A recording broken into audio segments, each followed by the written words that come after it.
Alhamdulillah. Alhamdulillahilladzi arsala rasulahu bil huda wa dinil haqqi liyudhhirahu 'alad dini kullihi walau karihal musyrikun. Asyhadu an la ilaha illallah wahdahu la syarika lah wa ashhadu anna Muhammadan abduhu wa rasuluhu an-nabiyyul khatim wa ala alihi wa sahabatihi wa man tabi'a hudahu wa walahu ila yaumiddin. Wa ba'du, qala Allahu azza wa jalla: Ya ayyuhalladzina amanu ittaqullaha haqqa tuqatihi wa la tamutunna illa wa antum muslimun. Jamaah salat Jumat yang dirahmati Allah Subhanahu wa taala, marilah kita bersyukur kepada Allah atas segala anugerah yang Allah limpahkan, yang Allah berikan, yang Allah karuniakan kepada kita sekalian. Dan pasti kita akan tidak mampu untuk merinci nikmat Allah itu satu per satu. Jamaah Jumat yang rahmati Allah Subhanahu wa taala, setiap kita hendaknya mengingat dan selalu ingat bahwa kita ada di semesta alam ini adalah untuk beribadah, mengabdi dan menjadi hamba Allah Subhanahu wa taala. Bukan untuk menjadi hamba selain Allah. Dari mulai hawa nafsu, berhala, dunia, dan atau yang lainnya. Kita hendaknya ingat bahwa syahadat kita memandu kita, menuntut kita agar kita hanya menjadi hamba terhadap Allah Subhanahu wa taala. Semua karunia Allah berikan agar kita bisa, mampu, bahkan berhasil menjadi predikat hamba Allah Subhanahu wa taala itu. Jamaah Jumat yang rahmati Allah Subhanahu wa taala, Allah berfirman, kata Allah Subhanahu wa taala, fasjudu lillahi wa'budu, maka bersujudlah kalian kepada Allah dan beribadahlah kepadanya. Jamaah Jumat yang rahmati Allah Subhanahu wa taala, kita diperintahkan oleh Allah untuk beribadah, dan diantara ibadah itu adalah sujud kepada Allah Subhanahu wa taala, menyungkurkan apa yang menjadi organ tubuh kita yang paling berharga dan paling mulia ini, kita sungkurkan ke patah atau ke bawah atau ke atas tanah yang kita sujudi. Jamaah Jumat yang rahmati Allah Subhanahu wa taala, oleh karena itu, seperti yang Rasul sallallahu alaihi wasallam sabdakan, bahwa aqrabu ma yakunu bainal abdi wa rabbihi wa huwa sajidun, terdekat seorang hamba dengan Allah itu adalah pada saat dia bersujud. Ini adalah peta hidup bagi kita yang masih enggan untuk sholat, untuk sujud, bagi kita yang mencari jalan agar kita dekat dengan Allah. Sujud adalah jawabannya.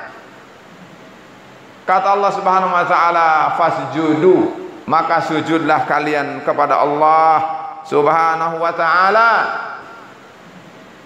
Jamaah-jamaah yang rahmati Allah Subhanahu wa ta'ala, oleh karena itu khutbah saya kali ini ingin menyinggung, ingin menjelaskan sedikit tentang rahasia sujud. Kita disuruh sujud oleh Allah. Sujud itu adalah bahkan kadang di dalam sholat, dan itu adalah yang paling sering, bahkan kadang di luar sholat. Ternyata jamaah-jamaah yang rahmati Allah Subhanahu wa ta'ala, sujud itu mengandung rahasia tidak kurang dari 11 poin.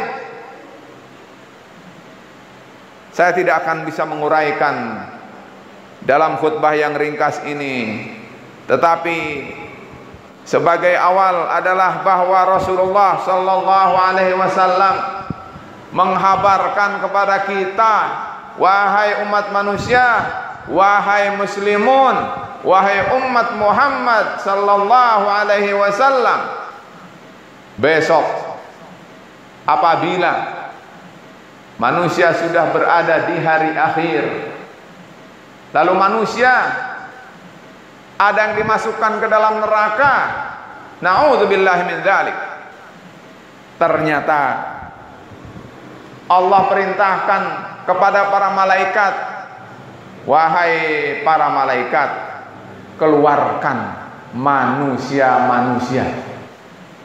Ada dengan rahmat Allah, kasih sayang Allah, manusia itu sebenarnya harusnya dibakar di dalam jahanam. Tetapi rahmat Allah Subhanahu wa ta'ala sangat besar.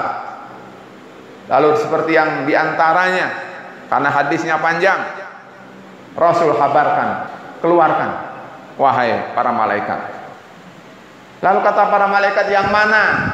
Di antara yang bisa diketahui oleh malaikat adalah karena mereka adalah ada bekas sujud pada jidatnya. Subhanallah. Kata Rasul, faman kana yashhadu an la ilaha illallah amara al malaikata an yukhrijuhum faya'rifunahum bi'alamati asaris sujud wa harramallahu 'alan nar an ta'kula min ibni adama asaras sujud. Hadisnya sahih, diriwayatkan oleh Al-Imam Al-Bukhari di dalam sahihnya melalui Abu Hurairah radhiyallahu anhu dalam hadis yang panjang. Intinya adalah bahwa keluarkan orang-orang yang bisa dilihat, bisa dicirii, bisa ditandai bahwa pada jidat mereka terdapat bekas sujud.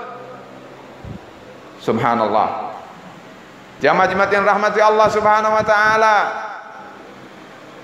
para sahabat ketika bertanya kepada Rasulullah tentang ahabbul a'mali ilallah, amalan apa yang paling dicintai oleh Allah Subhanahu wa ta'ala, ternyata Rasul mengisyaratkan, kata beliau, alaika bikasratis sujud, hendaknya kamu memperbanyak sujud. Ada apa? Kata Rasul, fa innaka la tasjudu lillahi sajdatan illa rafa'aka Allahu biha darajatan wa khatta anka biha khati'ah.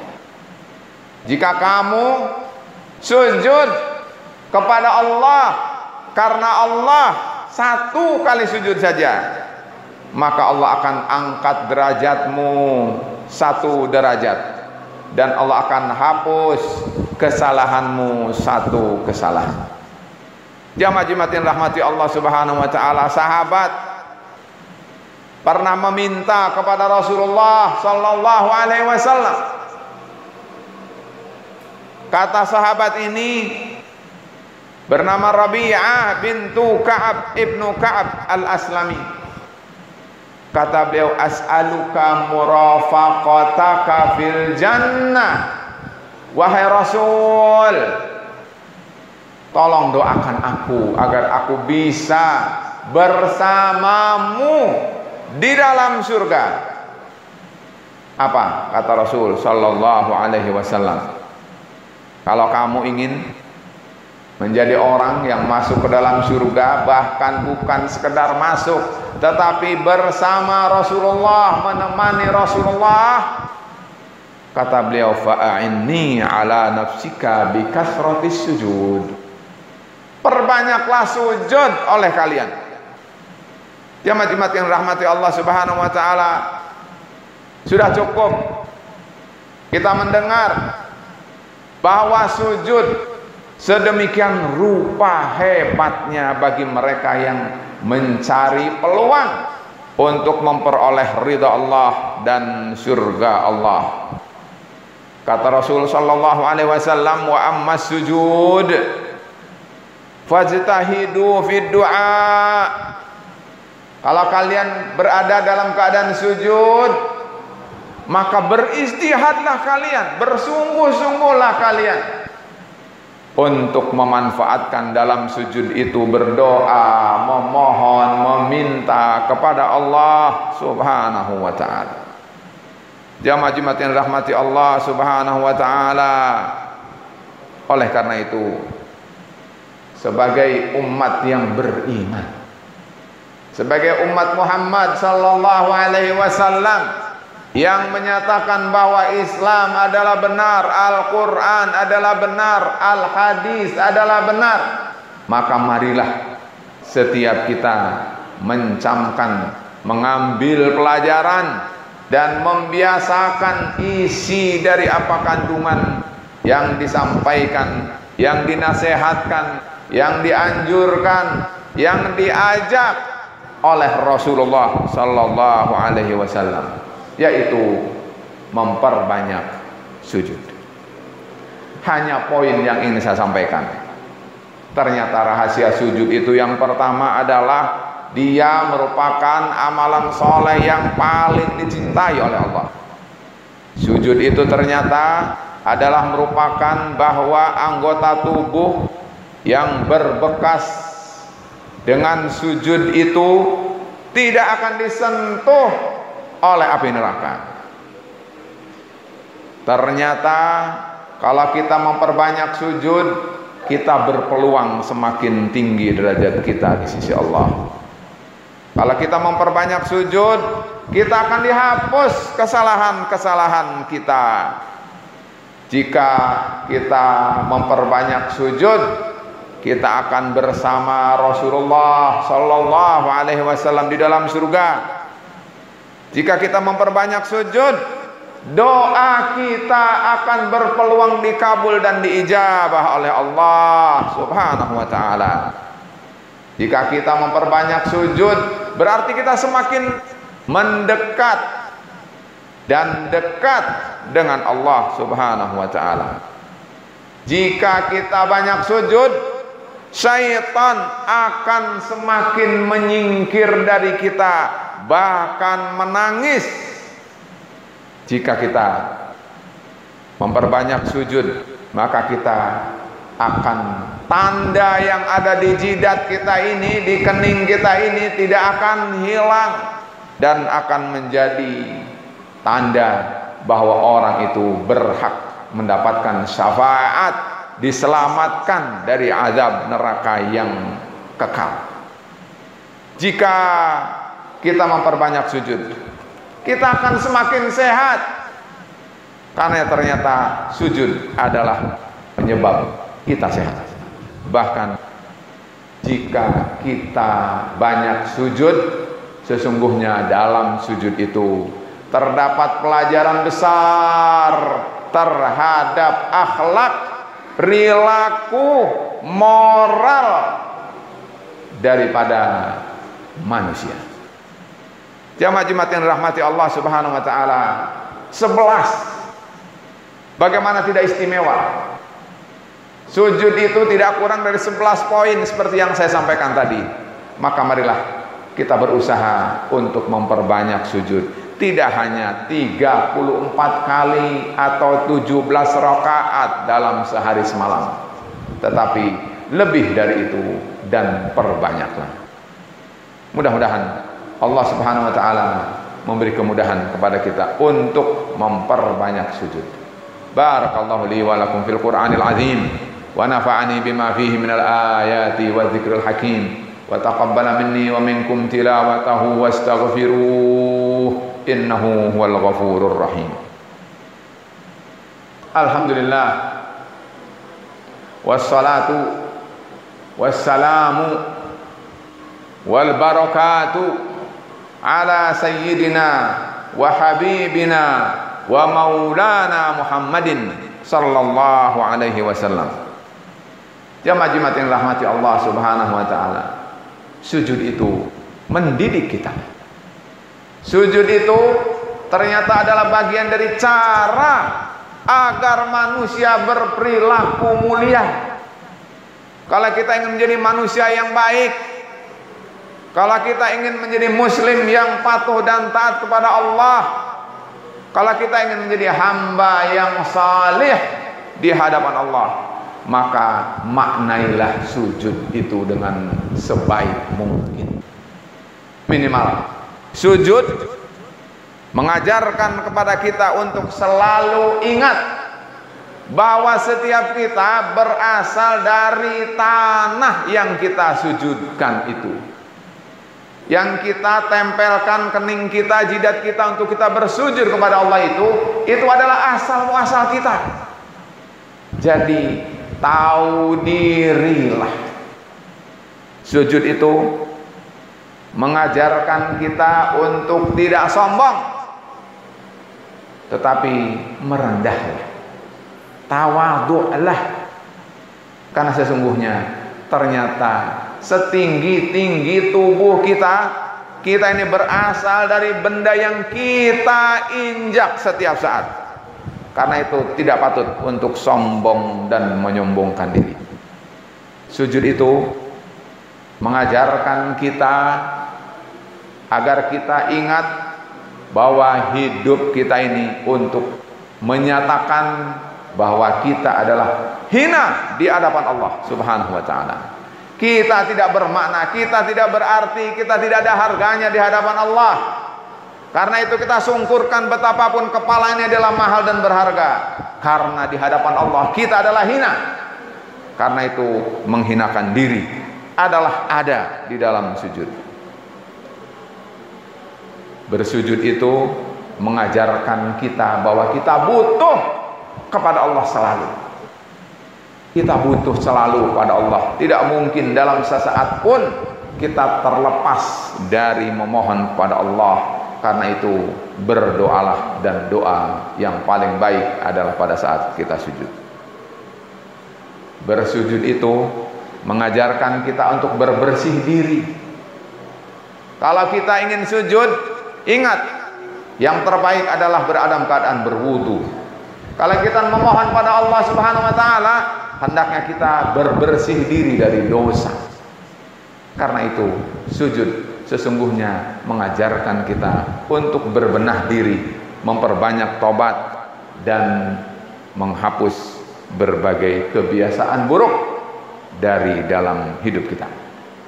Kalau umat Islam berusaha memaknai sujud ini dalam peri kehidupan mereka, saya yakin bahwa hidup sebagai pribadi, hidup sebagai anggota masyarakat, hidup sebagai pengelola atau bahkan pemimpin negara akan justru menjadi solusi bagi masalah, dan bukan semakin mendatangkan masalah.